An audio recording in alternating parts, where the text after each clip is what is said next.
गुनाहों का बोझ मरते दम तक पीछा करता है। कानून के लंबे हाथ एक ना एक दिन गुनहगार तक पहुंच ही जाते हैं। नमस्कार, मैं हूं असीम और आप देख रहे हैं एनडीटीवी इंडिया। बिहार के वैशाली में अदालत परिसर की ये तस्वीर देखिए। एक बुजुर्ग छोटे छोटे कदम बढ़ाते हुए चल रहा है। एक हाथ में लाठी है, दूसरे हाथ में चप्पल, कमर झुकी हुई, दो लोग संभालते हुए, चाल में लड़खड़ाहट, हाथों में कपकपाहट। उम्र हो चली है पूरे 85 साल और अब वक्त आ गया है कि ये के अंजाम भुगतने का। अदालत ने 34 साल पुराने एक मामले में दीप राय नाम के इस बुजुर्ग को 3 साल की सजा सुनाई। 3 दशक से ज्यादा का समय गुजर गया। दीप राय को लगा होगा कि शायद कानून अपना काम, अपनी ड्यूटी भूल गया। शायद अदालतों की फाइलों में मेरी फाइल गुम हो गई। शायद सिस्टम को अब याद भी नहीं होगा कि 1992 में मई महीने में ऐसा क्या हुआ था। लेकिन नहीं, ना कानून अपना काम भूला, ना अदालतों की फाइलों पर ही धूल जमी।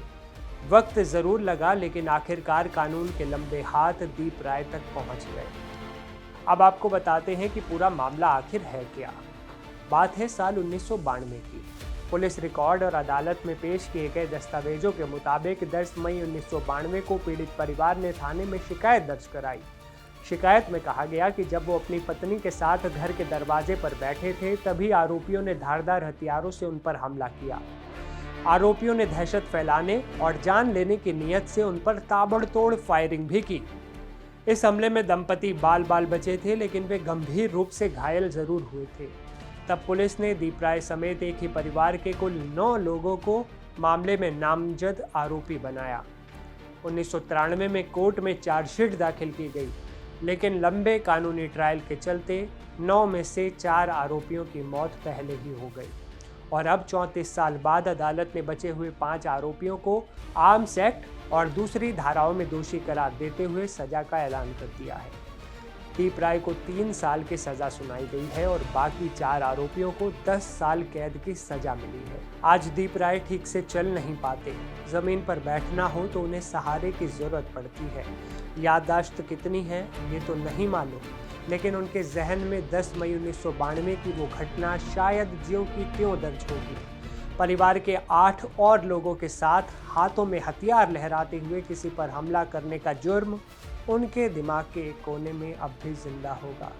बस उन्हें ये अंदाज़ा नहीं होगा कि 34 साल बाद इस तरह 85 साल की उम्र में उन्हें अपने जुर्म की सजा भी भुगतनी होगी। सोशल मीडिया पर वायरल इस वीडियो ने एक नई बहस छेड़ दी है। कुछ लोग जहां ये लिख रहे हैं कि देर सवेर हर जुर्म की सजा मिलती है, तो वहीं कुछ लोग इसे आरोपी दीप राय और पीड़ित पक्ष दोनों के लिए ही नाइंसाफी बता रहे हैं। जहां पीड़ित पक्ष को 34 साल तक इंसाफ का इंतजार करना पड़ा, वहीं उम्र के इस पड़ाव पर सजा देने से ना तो सजा की अहमियत रह जाती है और ना ही कानून का खौफ कायम रह पाता है। आप इस मुद्दे पर क्या सोचते हैं, हमें ज़रूर बताइएगा।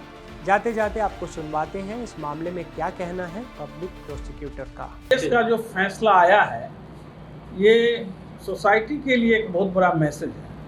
इस केस में अभियुक्तों ने इस केस को लिंगन करने के लिए चंद तरह का बहाना इधर उधर करके ये चलाते रहे, लेकिन आज 35 साल के बाद इस केस का निष्पादन हुआ, तो यह एक मैसेज गया सोसाइटी में कि अगर आप अपराध करोगे तो चाहे वो 30 साल हो, 35 साल हो, तुमको सजा होगी। इससे बच नहीं सकते हो, अंतिम में कानून तुमको पकड़ेगी ही।